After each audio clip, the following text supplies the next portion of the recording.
안녕하세요, 머니스택입니다.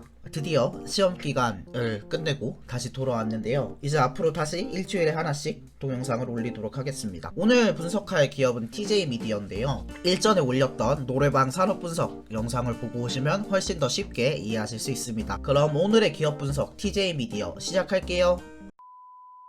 네, 노래방 산업분석 보고 오셨나요? 혹시 안 보고 오셨을 분들을 위해서 그냥 짧게 언급하고 가면요, 노래방 산업은 다음과 같은 특징이 있습니다. 먼저 음원을 만들어 놓기만 한다면 굉장히 지속적인 수익 창출이 가능하고 또 진입장벽으로도 작용하고 있습니다. 또 이 노래방 산업이 핫한 산업은 아니고 어느 정도 사양 산업에 가깝다 보니까 그렇게 신규 진입자가 많지 않다는 점도 이 노래방 산업의 중요한 특징입니다. 그리고 결국 이런 것들이 합쳐져서 이 노래방 산업은 한 기업이 공급체인 전체를 컨트롤하는 특징을 가지고 있습니다. 노래방 기계면 기계, 음원이면 음원, 스피커면 스피커, 이런 것들을 한 회사가 한 번에 컨트롤하는 특징을 갖고 있습니다. 이 노래방 산업은 2016년까지 코인 노래방 창업이 엄청 붐으로 뜨면서 굉장히 핫했다가 현재는 사양산업처럼 이렇게 점점 수가 줄어가고 있는데요. 이런 모양이 왜 나타나게 됐냐면 점차 사람들의 삶의 패턴이 바뀌어가고 있기 때문이에요. 회식도 갈수록 안 하게 되고, 그러니까 2차 노래방 콜? 이런 문화도 점차 없어지게 되고, 또 굳이 노래방이 아니더라도 뭐 일전에 분석했던 스크린 골프나 또 유튜브 보는 거, 게임하는 거, 이런 것들이 굉장히 활성화되면서 노래방 산업의 매력도가 갈수록 감소하고 있죠. 사회적 분위기상 노래방 산업이 점점 사양산업화되고 있어요. 어느 정도인가 하면은 심지어는 최근에는 노래방 개점수보다 폐점수가 더 많은 상황인데요. 그럼 이 상황에서도 노래방 기업이 투자할 만한가? 라고 생각해 봤을 때 제가 이 노래방 기업을 가지고 온 이유는, 이렇게 사양산업이지만 대신에 그만큼 경쟁자가 없다 보니까 이 사양산업에서 독점 산업이 된다면 그 기업이 괜찮을 수 있지 않을까 라는 점이었어요. 이 노래방 기업은 대표적으로 두 가지, TJ와 금형이 있었는데요. 최근 트렌드를 보시면 TJ가 엄청나게 성장한 것을 볼 수 있고, 그에 반해 금형은 하락세를 걷고 있는 것을 볼 수 있죠. 그래서 사실상 체감상 TJ가 독점 기업을 향해 가는 것처럼 보이는데요. 그럼 이 TJ가 과연 투자할 만한 기업인지 한번 지금부터 알아보도록 합시다. 이 TJ와 금형의 구도는 노래방 산업분석에서 자세히 설명해 놓았으니 꼭 한번 참고해 주시고 오시면 좋을 것 같습니다. 그럼 이 TJ미디어 기업 분석 본격적으로 시작할게요. 네, 이 TJ미디어는요, 다음과 같은 상세사항을 띠고 있습니다. TJ미디어 지분구조를 살펴보면요, 가족기업 형태를 띠고 있는 것을 볼 수 있어요. 윤재환님이 회장님이시고, 김우영님은 윤재환님의 부인이시고, 윤나라님은 윤재환 회장님의 아들인데요. 이런 가족기업 구조를 띠고 있습니다. 이 TJ의 자회사들을 살펴보면요, 크게 세 가지 정도가 있더라고요. 미더스 엔터테인먼트는 엔터테인먼트 산업인데 크게 하는 거는 현재는 아예 없는 것 같고, 이 TJ 커뮤니케이션은 온라인 노래방 산업이나 특히 앞으로 중요할 것으로 생각되는 IPTV용 노래방 솔루션을 개발하고 있습니다. 마지막은 드림 SAS사인데요. 프랑스 소재의 음원칩 전문 제조사입니다. 이 기업에 대해서 자세한 건 뒤에서 알아보도록 하겠습니다. TJ미디어의 매출 구조를 한번 살펴보면요, 내수가 조금 더 많은 6대4 정도의 비중을 차지하고 있고, 부분별 매출 비중을 보면 노래 반주기, 앰프 외 기타, 음악 데이터, 전자인덱스 순인 것을 살펴볼 수 있습니다. 그럼 이 네 가지 매출이 어떤 매출인지 한번 살펴보는 게 중요하겠죠. 그래서 이 네 가지 매출을 하나하나 살펴보도록 합시다. 먼저 노래 반주기예요. 업소용 노래 반주기, 가정용 노래 반주기, 마이크용 노래 반주기 외에 기타 주변 기기를 제조하고 판매하고 있습니다. 특히 주목해볼 만한 점은 TJ는 국내 말고도 해외 노래방 산업에도 진출을 꾀하고 있다는 점인데요. 필리핀 반주기 시장 점유율 1위이기도 하고, 베트남에서도 TJ 미디어 제품을 팔기 위해 상당한 노력을 기울이고 있음을 살펴볼 수 있습니다. 특히 이 노래방 산업의 특성상 경제가 폭발할 때 노래방 산업의 수요가 엄청 증가하는 모습을 볼 수 있거든요. 그래서 이 필리핀, 베트남에서의 노래 반주기 매출이 앞으로 향후에 TJ미디어 매출을 이끌어 가야 하지 않나 라고 생각합니다. 그래서 이 해외 진출 이슈가 굉장히 중요하다고 생각합니다. 5개년간 매출 추이를 살펴보면 내수가 그래도 조금 더 많은 비중을 차지하고 있는 것을 볼 수 있죠. 개인적으로 이제 내수 시장은 어느 정도 팔 만큼 다 팔았다고 생각하고, 앞으로 해외 시장에서의 매출이 얼마나 증가하느냐가 이 노래 반주기 부문의 매출 핵심이라고 생각합니다. 다음으로는 앰프 외 기타인데요. 이 드림 SAS사를 2011년에 인수했어요. 이 드림 SAS4는 시장 점유율 3등의 음원칩 제조회사인데요. 엄청 높은 3등은 아니고 1, 2등이 대부분 시장을 먹고 있는 그런 형태로 추측되고 있습니다. 이거는 미디칩, 그러니까 뭐 칩 악기? 이런 식으로 생각하면 되실 것 같아요. 이 TJ는 이 회사를 인수할 때 어떤 생각을 했냐면,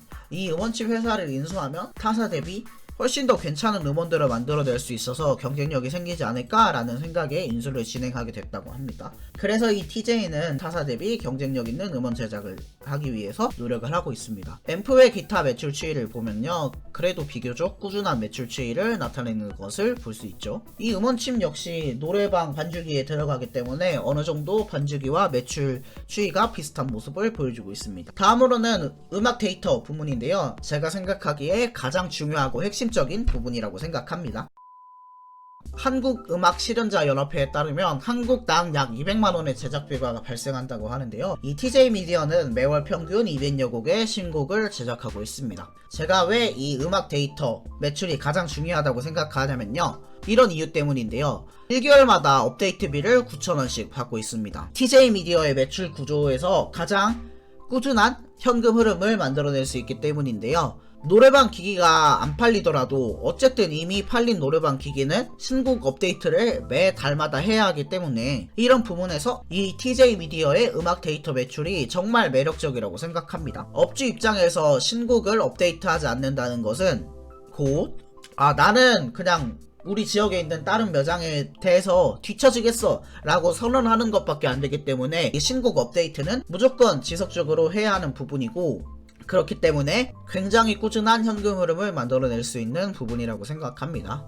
또 이 음악 데이터는 한번 만들어 놓으면 쭉 가기 때문에 반주기 판매 수량이 늘면 늘수록 이익률이 크게 증가하고 제작 원가에 비해 부가가치가 큰 사업이다 라고 예상해 볼 수 있습니다. 또 제가 왜 이걸 더 중요한 포인트라고 생각하냐면, 현재 금형이랑 굉장히 라이벌 구도를 하고 있다가 어느 순간 DJ가 금형을 이기고 진정한 시장 독점 체제를 유지할 수 있게 된다면 음악 데이터 공급 가격을 설정하는 데 있어서 절대적 지위에 설 수 있게 된다고 생각합니다. 우리 다음 달부터 1,000원씩 올려받을게요 라고 하는 순간 이 음악 데이터 매출이 10% 증가하는 거거든요. 이렇게 공급자가 가격을 마음대로 설정할 수 있는 산업은 굉장히 독보적인 산업이라고 생각합니다. 그래서 이 TJ 미디어를 분석하게 됐는데요. 또 이 음원 데이터는 어떤 특징이 있냐면, 시장에 새로운 공급자가 진입하는 데 있어서 굉장한 강점으로 작용하게 됩니다. 현재 TJ 미디어는 약 55,000여 곡을 수록하고 있는데요.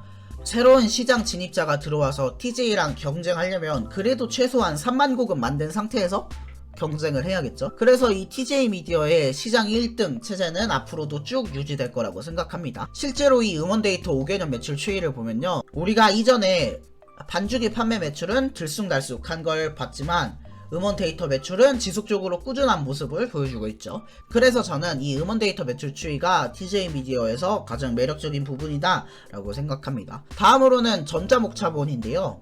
이 전자목차본은 일본에서 곡을 예약하는데 사용하는 기기인 것 같아요. 제가 직접 일본 노래방을 가본 적이 없어서 잘 모르겠지만 아무튼 일본 노래방에서는 이게 필수라고 합니다. 또 이 일본 노래방은 특이하게 식사를 노래방에서 주문해서 먹을 수가 있어요. 이거를 왜 가져왔는지는 뒤에서 한번 자세히 살펴보도록 하겠습니다. 아무튼 이 전자목차본은 일본에 수출하는 게 거의 절대적인 매출 비중을 차지하고 있는데요. 아쉬운 점은 매출 추이를 보시면 이렇게 쭉 감소하는 추이를 띠고 있다라는 점을 볼 수 있습니다. 그래서 이 TJ 미디어는 전자인덱스 매출이 감소하는 만큼 다른 곳에서 활약할 수 있는 그런 매출처를 찾아야 하는 입장에 있습니다. 자, 그럼 이렇게 TJ 미디어가 어떤 식으로 매출을 뽑는지 한번 살펴보았는데요. 이제는 투자 포인트와 리스크에 대해서 한번 살펴보도록 하겠습니다. 투자 포인트는 뭐니뭐니 해도 어느 순간부터 TJ 미디어가 코인 노래방 시장을 독점하고 있다라는 점이 있는데요. 실제로 이 TJ 미디어와 금형은 상반된 길을 걷고 있습니다. TJ 미디어 인터뷰에 따르면 코인 노래방 프랜차이즈 업체들의 95%가 TJ 미디어의 반주기를 쓰고 있다고 합니다. 다만 성인용 노래방 점유율의 비율은 대략 5대5 정도 비율인 것으로 추측되는데요. 현재 TJ 미디어는 이 성인 노래방 점유율도 늘리기 위해 굉장히 노력을 하는 상태인 것 같습니다. 이 성인 노래방 점유율마저 가져오게 된다면 그때는 TJ가 진정한 독점 기업이 될 수도 있겠죠. 다음 투자 포인트로는 현재 논의가 진행 중인 코인 노래방에서 라면 먹을 수 있을까? 라고 하는 점인데요. 현재 노래방 사업은 막 PC방처럼 먹을 걸 팔 수 있고 이런 구조가 아니에요. 근데 이걸 2020년 하반기에 도입을 하기 위해서 문체부에서 음악산업진흥에 관한 법률 시행 규칙을 검토할 예정이다 라는 발표가 있었는데요. 현재 코로나 때문에 아마 일정이 늦춰지거나 아니면 시행이 연기되거나 할 것 같지만, 이 사업이 시행되게 된다면 기존 노래방 사업자들도 추가적인 매출 증대를 노려볼 수 있고, 새롭게 노래방을 창업하려는 사람들 입장에서도 더 매력적인 포인트가 될 수 있겠고, 무엇보다도 이렇게 매출이 증대가 되면 아까 말씀드렸던 음원 데이터에 가격을 올려봤는데도 저항이 덜 할 수 있겠죠. 희망 회로를 끝까지 돌려보면 가장 좋게 됐다고 가정했을 때는, 한때 코인 노래방 붐이 일었던 것처럼 이제 젊은이나 코인 노래방 사용자들 사이에서 야, 요새 코인 노래방에서 밥 먹는 게 대세라더라 라는 이 문화적 흐름이 자리하게 된다면 다시 한번 노래방 창업에 붐이 생기지 않을까 라는 생각을 해보기도 합니다. 하지만 이 노래방 산업은 현재 굉장히 힘든 시기를 겪고 있습니다. 국가에서 코로나19 확산을 막기 위해서 노래 연습장에 대해서 굉장히 제재를 가하고 있는 상황인데요. 최근 TJ미디어 공시를 보면 운영 자금 조달을 위해서 100억의 단기 차입금을 증가시키기도 하고, 또 중국 토론방을 보니까 최근에 무급 휴가를 실시하기도 했다라고 하는 등 굉장히 힘든 상황인 것 같긴 합니다. 또 이 TJ미디어가 굉장히 거래량도 적고 회사 차원에서도 별로 주가에 큰 신경을 쓰고 있지 않은 것 같아요. 그래서 이런 점 역시 쉽게 투자하기는 힘든 점이다 라고 해볼 수 있습니다. 실제로 사업보고서를 쭉 살펴봤는데요, 제가 아까 2011년에 드림사를 인수했다고 말씀드렸잖아요. 근데 이거를 2012년부터 20년까지 쭉 계속 올해 초에 인수했다고 이렇게 사업 보고서를 업데이트하지 않는 모습을 보이는데, 이런 모습 역시도 그다지 TJ미디어가 가족기업이라서 그런가 주가를 부양하는 데는 큰 관심이 없구나 라는 생각을 들었습니다. 재무제표를 잠깐 살펴보고 가면 2019년에 흑자전환에 성공하면서 이제 다시 주가가 오르지 않을까 라는 기대를 했는데, 2020년에 코로나가 터지게 되고 또 장기화되면서 다시 적자로 들어가지 않을까 라는 생각을 하고 있습니다. 다음으로는 재무제표를 조금 더 구체적으로 살펴보고 갈 건데요. 재무제표는 아직까지 막 남에게 이렇다 저렇다 할 정도가 되진 않아서 그냥 간략하게 보여드리고 넘어갈 테니 필요하신 분들은 정지를 누르고 시청해주세요. 먼저 재무상태표인데요. 이 TJ미디어는 본사 부지가 굉장히 비싼 것으로 알려져 있습니다. 또 부채를 많이 도입해서 운영하는 기업이 아니기 때문에 재무적으로는 상당히 안정된 구조를 가지고 있습니다. 손익계산서를 보시면 2018년에 적자가 났다가 19년에 턴어라운드 한 모습을 볼 수 있고요. 자본 변동표는 큰 특이사항이 없습니다. 그리고 현금 흐름표는 각자 정지를 누르시고 보면 될 것 같아요.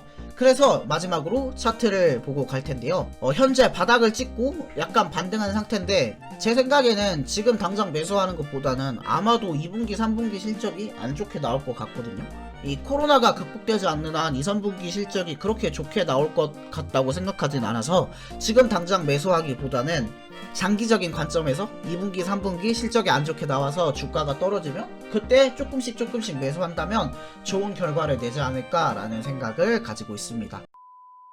네, 이렇게 오늘은 노래방 산업 TJ미디어 기업 분석을 해봤는데요. 어떠셨나요? 여러분들의 투자 의견이나 보충할 점이 있다면 댓글로 남겨주시고, 또 소통하고 서로가 배워가는, 그래서 돈을 벌게 되는 그런 우리가 됐으면 좋겠습니다. 함께 해주셔서 오늘도 진심으로 감사합니다. 다음에 봐요. 빠이.